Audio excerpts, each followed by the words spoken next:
조선야화를 찾아주셔서 감사합니다. 구독과 좋아요, 알림 설정 부탁드립니다. 사냥꾼 박무영은 숨을 죽이고 활 시위를 당겼습니다. 무영의 뾰족한 활끝은 한가로 이 풀을 뜯어먹는 사슴을 향해 있었지요.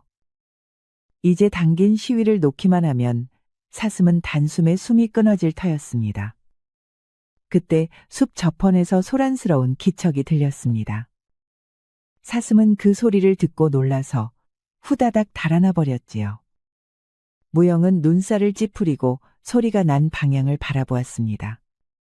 그러자 한 아리따운 여인이 풀을 헤치며 나타나지 뭡니까? 이보시오. 무얼 그리 급히 달리는 거요? 처자 때문에 사슴을 놓쳤지 않소? 사냥꾼님, 제발 저 좀 숨겨주셔요. 다짜고짜 그게 무슨 소리요? 못된 무리에게 쫓기고 있어요. 잡히면 큰일이 날 거예요. 아름다운 여인이 애처롭게 애원하자 천하의 무영도 어쩔 수 없었습니다. 무영은 일단 사람 하나 살리자는 마음에 여인을 바위 뒤로 숨겼습니다. 그러자 얼마 안 있어 험상궂게 생긴 건달패들이 뒤따라 나타났습니다. 이봐, 여기로 온 한 여자 못 봤나? 댁들은 뉘길래 산속에서 여인을 찾소. 여기가 한양 도해지인 줄 아시오? 이놈 말본새 한번 건방지구나. 참말 말고 보았나? 못 보았나? 분명 이쪽으로 왔는데. 내가 본 거라고는 산짐승뿐이요. 그리고 그마저도 댁들 때문에 놓쳤소이다. 거짓말 말거라. 우리가 분명 보았는데 시침이 뗄 생각이냐. 건달 하나가 으름장을 내며 몽둥이를 들어 올렸습니다. 이에 무영도 덩달아 화살을 시위에 걸어 겨누며 말했습니다. 오늘은 사슴을 쫓으러 왔소.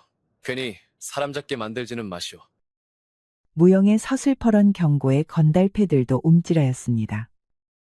이에 두목이 이를 드러내며 사납게 웃었습니다. 오냐, 괜히 쓸데없는 피를 흘릴 필요는 없지. 허나 내 놈은 이 일을 후회하게 될 게야. 건달은 그러면서 부하들을 이끌고 휙 돌아가 버렸습니다. 건달패들이 떠나고 숲이 고요를 되찾자 무영은 여인을 부축하여 산채로 데려왔습니다. 산채는 낡았으나 가지런했고 장작불이 사위어 은은한 연기만 피어오르고 있었습니다. 여인은 다리를 절며 앉았는데 이마에는 식은땀이 맺혀 있었습니다. 다리를 절고 있구려. 어디 크게 다친 거요? 급하게 달리다가 그만 좀. 어디 봅시다. 부러지기라도 했으면 큰일 아니오. 여인은 부끄러운지 조금 망설였습니다. 이에 답답한 무영이 한숨을 내쉬자 여인은 그제야 주저하며 치마자락을 살짝 올렸지요. 무영은 무덤덤하게 여인의 정강이와 발목을 살폈습니다. 접질려서 부었소. 잠시 앉아보시오.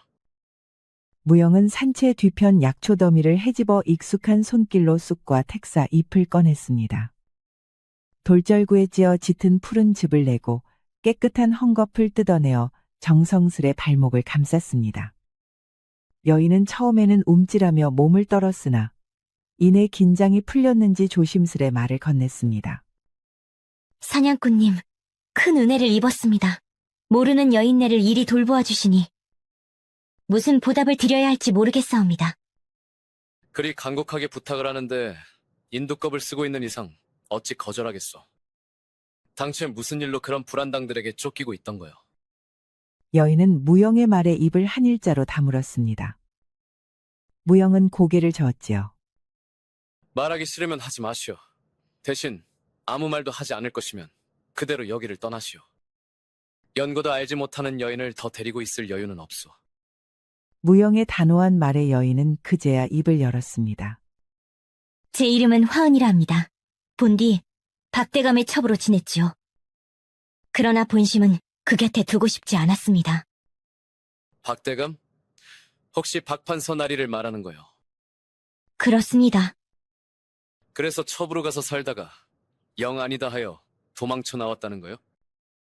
간출이면 그렇게 되겠지요. 그리 결혼하기 싫으면 애초에 하지를 말지. 애먼노인 내 가슴에 대못을 박는다는 거야. 무영의 매몰찬 말에 화은은 그저 고개를 떨구었습니다. 손끝이 떨렸으나 더 말은 잇지 못했습니다. 그러자 무영도 뾰족한 태도를 조금 거두었지요. 허나 처자의 눈빛을 보니 그저 허영을 조차 달아난 여인은 아닌 듯하구려. 사정이 있다면 굳이 말하지 않아도 돼요.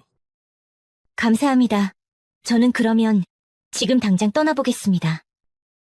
미친 거요. 그 다리로 어디를 가겠다는 말이오. 허튼 짓 말고 좀 쉬시오. 어차피 그 작자들이 여기 산채를 찾기 쉽지 않을 거요. 시간은 충분하니 걱정 마시고. 아니옵니다. 사냥꾼님에게 화를 끼칠까 두렵습니다. 됐소. 이미 패는 끼칠 만큼 끼쳤으니 내친 김에 좀 더 귀찮게 해도 괜찮소. 화은은 그 말을 듣고 그만 눈시울이 붉어졌습니다. 여태껏 누구 하나 믿을 수 없었는데 처음으로 마음이 놓이는 듯했기 때문이었습니다.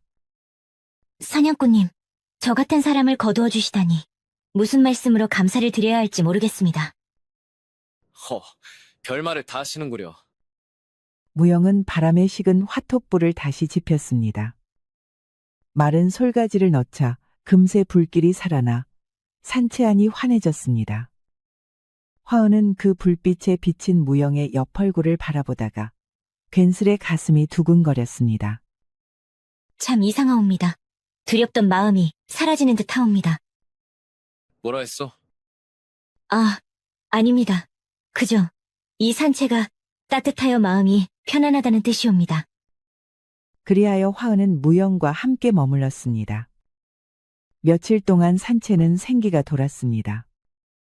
무영은 잡아온 꿩을 손질하여 불에 구웠고 화은은 산나물을 다듬어 국을 끓였습니다. 두 사람이 나란히 앉아 식사를 하니 허름한 산채가 오히려 따스한 집처럼 느껴졌습니다. 내 평생 사냥으로 숲을 떠돌았지만 이렇게 함께 앉아 밥을 나눈 적은 없었소이다. 저 또한 그렇습니다. 하루하루가 그저 고통이었는데 날이 곁에 있으니 마음이 편안해집니다. 무영은 그 말을 듣고 괜히 헛기침을 하며 시선을 돌렸습니다. 그러나 화은은 그 얼굴에서 굳세면서도 순박한 기운을 느끼고 가슴이 두근거리는 것을 어쩌지 못했습니다. 밤이 되면 무영은 화톳불 앞에 앉아 활시위를 매만졌습니다. 화은은 조용히 옆에 앉아 불빛 너머로 그를 바라보았습니다. 사냥꾼님은 어찌하여 홀로 산중에 사십니까? 나는 그저 활 하나 믿고 살아온 몸이오. 세상에 나가 부귀를 좇을 뜻은 없어. 다만 옳고 그름을 분간할 마음은 잃지 않으려 하오. 옳고 그름을 분간한다. 그 말씀이 참으로 마음에 와닿습니다. 화은은 그만 목이 메어 말을 잇지 못했습니다. 무영은 잠시 그녀를 바라보다가 굳세게 말했습니다. 지난 길이 어찌 되었든 앞으로의 길은 달라질 수 있어. 그러니 두려워하지 마시오. 그 말은 화은의 가슴을 깊이 울렸습니다. 그날 밤 화은은 오랜만에 편안히 잠들었습니다. 달빛이 산채 지붕 위에 고요히 내려앉았고 바람은 잔잔히 불었습니다. 짧은 나날이었으나 두 사람은 점차 웃음을 나누며 서로의 마음에 스며들었습니다.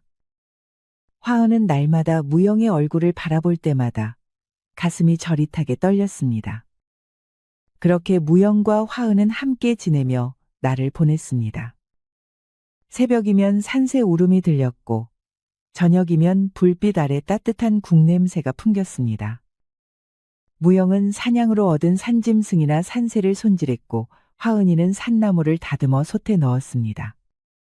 두 사람은 말없이 밥을 나누었지만 그 침묵은 고요한 안도감으로 가득 차 있었습니다. 참 이상하옵니다. 한때는 숨이 막히던 나날뿐이었는데 이 산채에서는 마음이 한없이 평온해지는 듯하옵니다. 사람 사는 데가 다 그렇소. 따뜻한 밥 한 그릇, 믿을 만한 게 하나면 족한 것이지. 화은은 그 말에 눈시울이 젖어 잠시 젓가락을 멈추었습니다.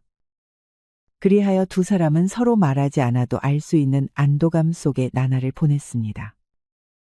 허나 달빛이 환히 내리던 어느 밤이었습니다. 화은이는 홀로 종이에 붓을 들어 글을 남겼습니다.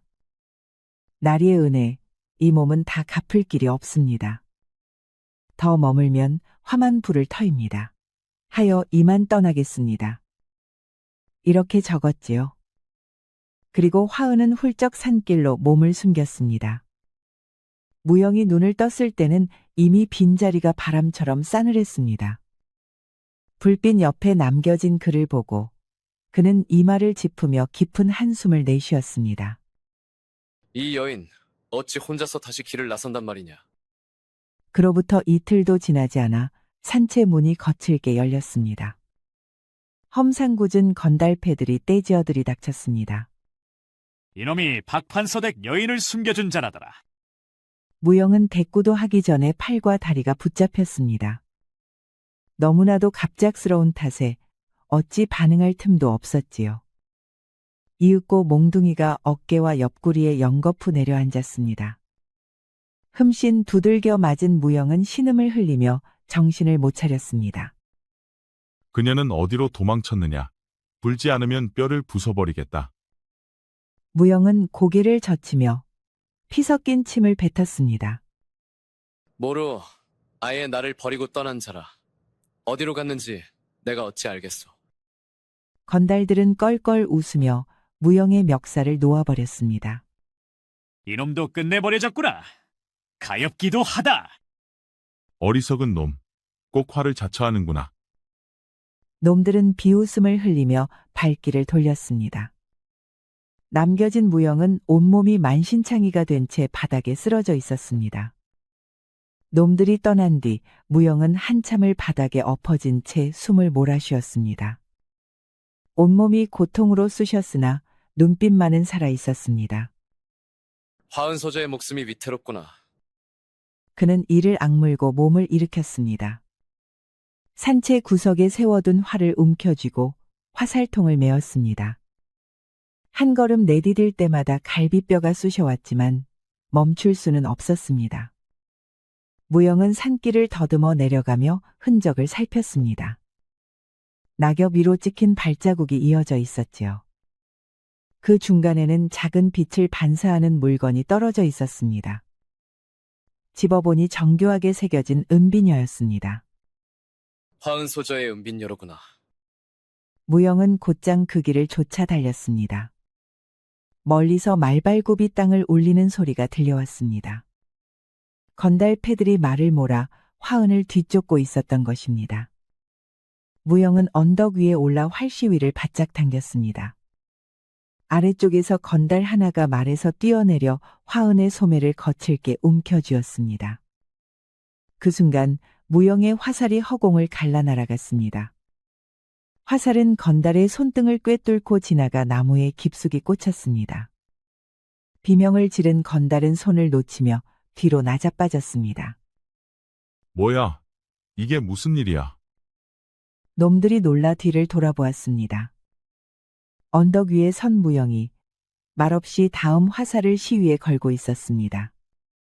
건달들은 당황하여 우왕좌왕하였고 곧바로 다음 화살이 정확히 말에 탄 건달의 가슴팍에 꽂혔습니다. 놈이다. 놈이 쫓아왔어. 저 녀석을 잡아. 건달들은 무영을 잡기 위해 두서없이 움직였습니다. 화은은 그 소란을 틈타 얼른 붙잡은 건달의 손을 뿌리치고 내달렸습니다. 건달들은 저마다 욕설을 내뱉으며 무영을 향해 달려들었습니다.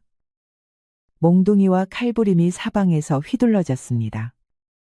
그러나 무영은 침착히 시위를 당겼습니다. 화살이 날아가자 한 놈이 허벅지를 꿰뚫리고 그대로 무너졌습니다. 곧이어 다음 화살이 어깨를 파고들며 다른 놈이 비명을 지르며 뒤로 나자빠졌습니다. 짧은 호흡마다 화살이 허공을 가르자 숲은 비명과 고함으로 메워졌습니다. 잔뜩 격분한 무리들이 우르르 몰려들었으나 무영은 굴참나무 뒤로 몸을 숨겼습니다. 잠시 후 다른 쪽에서 또 다시 화살이 날아들었습니다. 건달들은 허둥지둥 주위를 살폈지만 무영은 재빠르게 이리저리 옮겨다니며 좀처럼 모습을 드러내지 않았습니다. 숨을 고르던 틈에도 무영의 화살은 끊이지 않았습니다. 때로는 가지 위에서, 때로는 바위 뒤에서 번개처럼 쏘아댔습니다. 건달들은 허공에 칼만 휘두르며 우왕좌왕했습니다. 이 산짐승 같은 놈, 도대체 어디에 숨어 있는 거냐? 놈들의 고함은 숲속 메아리로 흩어졌을 뿐이었습니다. 차례로 동료들이 쓰러지자 마침내 건달패들은 두려움에 사로잡혔습니다. 더 엉겨붙다가는 전부 당한다. 물러서라, 어서 물러서라. 잔당들은 이를 갈며 뒷걸음치다 끝내 산길 너머로 뿔뿔이 흩어졌습니다. 무영은 활시위를 풀며 거친 숨을 몰아쉬었습니다. 그는 곧장 산길을 내려가 화은을 찾았습니다. 멀지 않은 곳 작은 바위 옆에 주저앉아 있던 화은이 보였습니다. 옷자락은 흙투성이었고 숨은 몹시 가빠 있었습니다. 무영은 화은을 부축하여 바위에 앉혔습니다. 그녀의 옷자락은 흙투성이었고 숨결은 거칠었습니다. 무영은 잠시 그녀를 살피다 이내 물었습니다. 어찌하여 혼자 도망친 것이오? 나를 두고 홀로 몸을 버리려 한 까닭이 무엇이오? 화은은 눈을 내리깔고 한동안 입술을 달싹이기만 했습니다. 끝내 눈물이 맺혀 흐르자 떨리는 목소리로 입을 열었습니다. 이제는 감출 수 없겠군요. 사실 저는 이 산 너머 산골 마을에서 태어나 사랑하는 이와 혼례를 올린 처녀였사옵니다. 그러나 제 불행은 그날로 시작되었습니다. 박판서가 제 얼굴을 보고 욕심을 냈습니다. 그는 관가의 힘을 빌려 제 남편을 억울하게 죽이고 저를 강제로 끌어가 첩으로 삼았던 것이옵니다. 화은은 말끝마다 목이 메어 더는 이어가지 못했습니다. 무영의 손이 떨리며 바위 위를 움켜쥐었습니다. 세상에 이런 간악한 짓이 있단 말이오. 화은은 흐느끼며 말을 이었습니다. 저는 치욕과 원한을 가슴에 묻고 살아야 했습니다. 그러나 오래 견딜 수는 없었습니다. 박판서가 저지른 부정과 영모의 내막을 알게 된 뒤 더는 침묵할 수 없었습니다. 그래서 몰래 글을 써 고발하고는 목숨을 걸고 도망쳐 나온 것이옵니다. 무영은 자리에서 벌떡 일어나 두 주먹을 불끈 쥐었습니다. 그의 어깨가 크게 들썩였고 이마에는 굵은 핏줄이 솟구쳤습니다. 권세를 믿고 백성을 능멸하더니 이제는 더러운 술수까지 꾀한다는 것이냐? 내가 그대의 원한을 내가 반드시 갚아주리다. 그 죄악을 하늘 아래 두지 않으리라. 화은은 눈물을 닦으며 고개를 숙였습니다. 그 말 속에서 처음으로 따스한 희망의 빛을 느꼈던 것이었습니다. 무영은 화은을 데리고 깊은 숲을 돌아 폭포 곁에 이르렀습니다. 물줄기는 우렁차게 쏟아져 내렸고 그 뒤편에는 은밀한 동굴이 숨어 있었습니다. 무영은 이곳을 사냥길에 자주 쉬던 은신처로 삼아두었지요. 여기라면 안전하오. 박판서의 물이라 해도 쉽게 눈치채지 못할 것이오. 화은은 흐르는 물을 바라보다가 이내 고개를 끄덕였습니다. 동굴 안은 차가웠으나 불을 피우자 금세 온기가 돌았습니다. 그제야 긴장이 풀렸는지 화은은 무영 곁에 앉아 조심스레 입을 열었습니다. 정말 이곳이라면 놈들이 찾지 못할 것 같습니다. 이제야 마음이 놓입니다.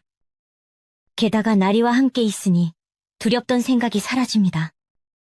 무영은 고개를 끄덕이며 장작을 더 얹었습니다. 잠시 불꽃이 치솟자 화은의 얼굴이 붉게 비쳤습니다. 그제야 그녀는 조심스레 눈길을 돌려 말을 이었습니다. 이 며칠 제겐 그저 꿈 같은 시간이었습니다. 산속에서 산짐승처럼 사는 것이 뭘 그리 귀한 시간이라는 거요. 화은은 무영의 물음에 잠시 침묵했습니다. 불빛이 일렁이는 사이 그녀의 눈매에는 오래 묻어두었던 어둠이 서려 있었습니다. 이윽고 가만히 숨을 고른 뒤 떨리는 목소리로 말을 이었습니다. 산짐승처럼 사는 이 나날이 저에겐 귀한 시간입니다. 그간 제가 보낸 세월은 차라리 산짐승보다도 못한 나날이었으니까요. 무영은 의아한 듯 그녀를 바라보았습니다. 화은은 두 손을 무릎 위에 꼭 모은 채 고개를 떨구며 계속했습니다. 처음 박판서의 집으로 끌려갔을 때 저는 아직도 남편의 상복을 벗지도 못한 몸이었습니다. 그런데도 그들은 저를 취장시켜 대청으로 불러냈습니다. 곡소리조차 제대로 지르지 못하고 웃음을 지어야 했습니다. 그녀의 눈가가 벌써 젖어 있었습니다. 화은은 목을 가다듬고 목소리를 낮추어 이어갔습니다. 아침마다 기생처럼 곱게 단장시키고는 판서의 기분이 내키면 불러내어 술자리에 앉히곤 했습니다. 한 번은 손님들 앞에서 춤을 추라 하여 거절했더니 매질을 당했습니다. 몸이 성치 못해 누워있어도 눈길 한 번 주는이 없었습니다. 무영의 주먹이 무릎 위에서 저릿하게 움츠러들었습니다. 그러나 그는 말을 끊지 않고 그저 굳은 표정으로 화은의 고백을 들었습니다. 밤이면 더 지옥 같았습니다.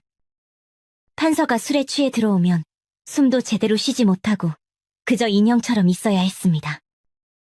거절할 용기조차 사라져 제 혼은 껍데기 밖으로 달아난 듯 했습니다. 화은은 목이 메어 잠시 말을 멈추었습니다. 그녀의 어깨가 작은 바람에도 흔들리듯 떨렸습니다. 사냥꾼님, 그곳에서의 하루하루는 살아있음이 고통이었습니다. 그래서 지금 이렇게 숨 냄새를 맡고 불빛 앞에 앉아있는 것만으로도 저는 눈물이 납니다. 말을 끝낸 화은은 얼굴을 감싸쥐고 울음을 삼켰습니다. 동굴 안에는 폭포 소리와 불타는 장작 소리만이 메아리쳤습니다. 무영은 잠시 말없이 앉아있다가 무겁게 한마디를 내뱉었습니다. 그간 어떤 고통을 겪었는지 이제 알 것 같소. 허나 잊으시오. 더는 그 짐승 같은 기억에 붙들리지 마시오. 내 눈이 있는 한 그런 치욕은 두 번 다시 그대 곁에 닿지 못하리다. 화은은 눈물을 닦으며 고개를 끄덕였습니다. 그제야 작은 안도감이 그녀의 얼굴에 번졌습니다. 무영은 말없이 불을 헤집으며 장작을 더 얹었습니다.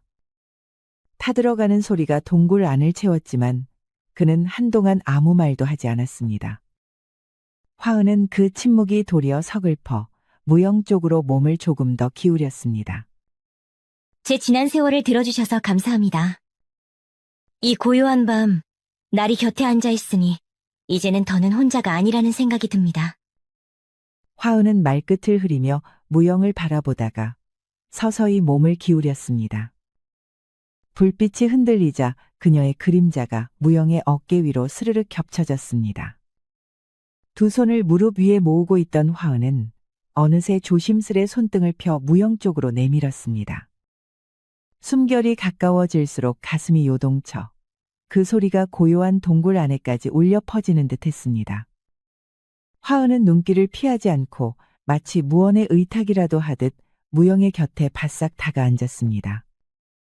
그 순간 그녀의 옷자락이 무영의 옆자리를 스치며 바닥 위에 가만히 흘러내렸습니다. 그러자 무영은 손을 들어 그녀를 막았습니다. 그만하시오. 그대의 마음은 알겠으나 죽은 남편의 혼이 아직 곁을 떠나지 않았을 터. 내가 감히 그 자리를 차지할 수는 없소이다. 화은은 순간 눈시울이 붉어졌다가 곧 고개를 숙였습니다. 죄송하옵니다. 알면서도 잠시 마음이 흔들렸습니다. 남편의 넋에 부끄러울 말이었지요. 허면 그리 아시오. 우리가 함께 힘을 내어 이 고개를 넘기면 그대의 원한도 풀리고 남편의 넋도 편히 쉴 수 있으리다. 화은은 눈물을 훔치며 고개를 끄덕였습니다. 그리하여 두 사람은 불빛을 사이에 두고 묵묵히 밤을 지새웠습니다. 폭포 소리는 쉼없이 울렸고 동굴 안에는 장작 타는 소리와 나지막한 숨결만이 얽혀 흘렀습니다. 다음날 무영은 새벽부터 자리를 박차고 일어났습니다. 화은이 아직 불가에 앉아 숨을 고르고 있을 때 그는 활과 칼을 챙기고 산으로 들어갔습니다. 이 산은 내가 평생을 밟아온 땅이오. 놈들이 덤빈다면 반드시 이 산이 내 손과 발이 되어줄 것이오. 그는 산길을 오르내리며 덩굴을 엮고 나뭇가지를 깎아 함정을 파묻었습니다. 돌길 위에는 바위덩이를 걸쳐두어 밟기만 하면 굴러떨어지도록 장치를 해두었습니다. 무영의 손길은 거칠었지만 익숙했고 그의 이마에는 단단한 결의가 어려 있었습니다. 한편 박판서는 화원을 찾지 못했다는 소식에 분노로 눈이 뒤집혔습니다. 그는 큰 현상금을 내걸어 칼을 잘 쓰는 무리들을 불러 모았습니다. 사냥꾼이니 뭐니 하는 놈이 감히 내 손을 거스른다 하니 산속에서 잡아다 개처럼 끌고 오너라. 화은, 그년도 반드시 붙잡아 내 앞에 무릎 꿇리게 하라. 칼잡이들은 심기일전하여 산을 올라갔습니다. 허나 그들을 기다린 것은 무영의 함정이었습니다. 선두에 서 있던 칼잡이 하나가 발을 헛디디자 곧장 나무덩굴이 발목을 감아 올렸습니다. 순식간에 거꾸로 매달린 그놈은 허공에서 팔과 다리를 허우적거리며 고함을 질렀습니다. 깜짝 놀란 뒤따르던 무리들이 걸음을 멈추기도 전에 산 위에서 굵은 바위덩이가 굴러떨어졌습니다. 큼지막한 바위가 구르며 길이 진동하자 놈들은 우왕좌왕하며 사방으로 흩어졌습니다. 누군가는 바위를 피해 옆으로 뛰어들다 덤불에 걸려 구르고 또 다른 자는 허겁지겁 칼을 휘두르다 동료와 부딪히고 말았습니다. 그 틈을 타 무영의 화살이 잇따라 날아들었습니다. 그러자 순식간에 3명이나 숨이 끊어져서 바닥에 쓰러졌습니다. 놈들은 눈앞에서 번쩍이는 기촉을 보고 기겁하며 뒷걸음쳤습니다. 보이지도 않는 데서 화살이 날아든다. 숲 전체가 놈 편인 것 같구나.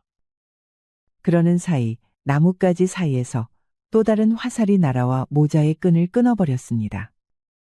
모자가 굴러 떨어지자 놈의 얼굴은 순식간에 창백해졌습니다. 다른 무리도 공포에 사로잡혀 서로 어깨를 부딪히며 뒤엉켜 달아나기 바빴습니다. 이놈이 산속을 제 집마냥 이용하는구나. 우리가 감히 상대할 수 있는 자가 아니다. 놈들은 저마다 욕설을 내뱉으며 뿔뿔이 흩어졌습니다. 무영은 바위 위에 올라서서 산 아래로 달아나는 칼잡이들의 등을 묵묵히 지켜보았습니다. 그의 발치에는 바람이 스쳐 지나갔고 숲은 다시 고요를 되찾았습니다. 한편 박판서는 안채를 서성이며 발을 굴렀습니다. 벌써 소문이 번져 자신이 저지른 부정과 역모의 내막이 새어나갔다는 보고가 들어온 것입니다. 그 죄가 모두 사실로 드러난다면 관직은 물론 목숨마저 위태로울 터였습니다. 반드시 화은이를 잡아야 한다. 그년만 붙잡아 죄를 덮어 씌우면 이 일은 모두 뒤엎을 수 있느니라. 그는 즉시 집안의 무사들을 불러 모았습니다. 갑옷을 걸친 장정들과 칼을 든 자들이 뜰에 집결하자 박판서는 피를 토하듯 호령했습니다. 당장 산으로 들어가라. 여인을 붙잡아 내 앞에 끌어오고 사냥꾼 놈은 산짐승처럼 베어버려라. 그리하여 수십 명의 장정들이 횃불을 들고 산을 올랐습니다. 어둠 속에서 줄지어 흔들리는 불빛은 마치 불뱀떼가 꿈틀대는 듯하였습니다. 나뭇가지 사이사이로 불길이 스며들자 숲은 음산한 기운으로 가득 찼습니다. 멀리서 들려오는 고함과 발자국 소리에 화은은 얼굴빛이 사라졌습니다. 동굴 입구를 가만히 바라보던 그녀는 두 손을 꼭 모으며 떨었습니다. 사냥꾼님, 놈들이 이렇게까지 많은 무리를 데려올 줄이야. 무영은 말없이 활을 움켜쥐었습니다. 그는 몸을 낮추며 동굴 가장자리에 바짝 붙었습니다. 불빛이 점점 가까워지고 숲 저편에서 울려오는 소리는 이미 코앞에 다다른 듯했습니다. 이젠 피할 길이 없구려. 끝내올 것이 왔어. 화은은 눈시울을 붉히며 고개를 끄덕였습니다. 그녀의 숨결이 가빠졌고 동굴 안은 한층 더 고요해졌습니다. 두 사람은 서로의 눈빛을 마주하며 이제 더는 도망칠 곳이 없음을 직감했습니다. 동시에 동굴 박숲길에는 횃불이 일제히 일렁이며 포위망을 좁혀 들어왔습니다. 박판서가 보낸 장정들과 건달패들이 합세하여 숲을 빽빽이 메웠습니다. 횃불 불빛이 나무 사이를 물들여 어둠은 사라지고 붉은 그림자만 출렁거렸습니다. 그 선두에서 우두머리가 앞으로 나와 호령했습니다. 장정들이 일제히 함성을 지르며 앞으로 나섰습니다. 그 순간 휙 하는 소리와 함께 무영의 화살이 어둠을 갈랐습니다. 화살은 선두의 각근을 끊어내며 길목을 막았습니다. 무영은 재빨리 바위를 등지고 섰습니다. 손끝에 남은 화살들을 연거푸 시위에 걸어 달려드는 자마다 길을 막았습니다. 그러나 화살은 이내 바닥을 보였고 남은 것은 짧은 칼 한 자루뿐이었습니다. 장정들이 몰려들자 화은은 동굴 뒤편에서 돌을 움켜쥐었습니다. 손끝이 떨렸으나 그녀는 이를 악물고 무영 곁으로 나와 돌을 힘껏 내던졌습니다. 돌에 맞은 한 놈이 이마를 움켜쥐고 비틀거리자 무리의 진격이 잠시 주춤했습니다. 화은은 곧 불씨를 퍼담아 횃불 쪽으로 던졌습니다. 불똥이 튀어 장정들이 눈을 가리느라 허둥대는 사이 무영은 칼을 휘둘러 공격을 막아냈습니다. 무엇하는 거요? 어서 피하시오. 저 또한 죽을 각오를 했습니다. 사냥꾼님, 혼자 두고 숨을 수는 없사옵니다. 그녀의 눈빛은 두려움 속에서도 단호했습니다. 무영은 순간 가슴이 저릿했으나 곧 다시 칼을 움켜쥐었습니다. 숲은 고함과 발구름으로 뒤덮였습니다. 무영은 몸을 낮추어 달려드는 자의 손목을 쳐내고 화은은 돌과 장작으로 틈틈이 적을 견제했습니다. 두 사람의 호흡이 하나로 맞아 포위망은 쉽게 좁혀들지 못했습니다. 그러나 수가 너무 많아 무영의 발걸음은 점차 바위 끝으로 밀렸습니다. 숨결은 거칠어지고 칼날은 땀으로 미끄러워졌습니다. 화은 또한 지쳐 무릎을 꿇으며 그럼에도 돌을 움켜쥐려 애썼습니다. 바로 그때였습니다. 멀리서 북소리가 둥, 둥, 울려 퍼졌습니다. 이어 말발굽 소리가 천둥처럼 숲을 뒤흔들었습니다. 장정들과 건달패들이 놀라 뒤를 돌아보니 기병대가 줄지어 몰려들고 있었습니다. 포위망이 좁혀오던 그 순간 북소리가 더욱 요란해졌습니다. 이어 관군의 기병대가 일제히 숲길을 헤집으며 몰려들었습니다.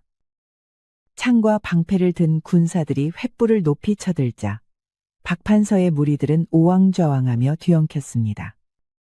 잡아라. 영모를 꾀한 자들과 그 패거리들을 한 놈도 놓치지 마라.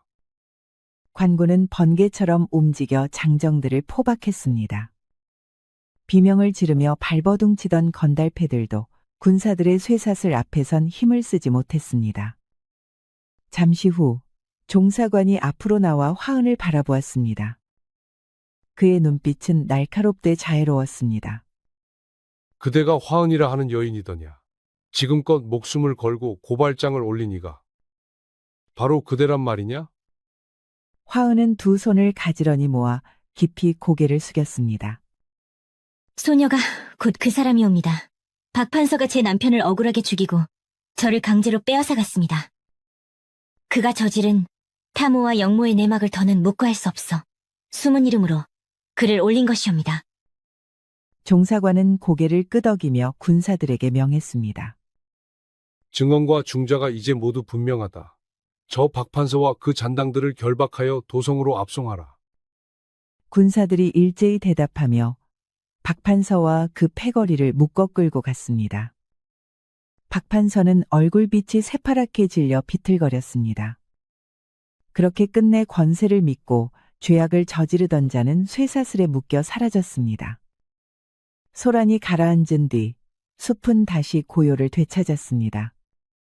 무영은 바위에 기대어 앉아 있었습니다.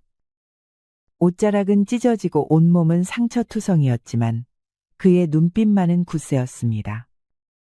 종사관은 다가와 무영을 내려다보며 말했습니다. 사냥꾼 박무영, 그대의 의로움이 아니었다면 고을의 원통함은 풀리지 못했을 것이요. 관가에 돌아가면 반드시 보고하여 후일 큰 상을 내리도록 하겠다. 무영은 힘겹게 웃으며 고개를 숙였습니다. 저는 다만 눈앞의 불의를 참아두고 보지 못했을 뿐이옵니다. 상은 바라지 않습니다. 다만 백성들이 다시는 억울한 일을 당하지 않기를 바랄 뿐이옵니다. 종사관은 그 말을 깊이 새기듯 고개를 끄덕였습니다. 이윽고 동력이 밝아오고 숲에는 다시 새들의 울음소리가 번져갔습니다. 박판서가 잡혀간 뒤 화은은 더는 속박받을 이유가 없었습니다. 첩으로 끌려간 사실이 만천하에 드러나 그녀는 억울한 굴레에서 벗어나게 된 것이었습니다. 무영은 화은과 함께 산 너머 마을로 내려갔습니다. 그곳에는 화은의 남편이 잠들어 있는 무덤이 있었습니다. 우리 이야기가 여러분들에게 조금이나마 재미를 선사할 수 있기를 바랍니다. 다른 재미있는 영상도 많으니 즐겁게 봐주세요. 그럼 여러분 모두 행복하고 즐거운 시간 되세요.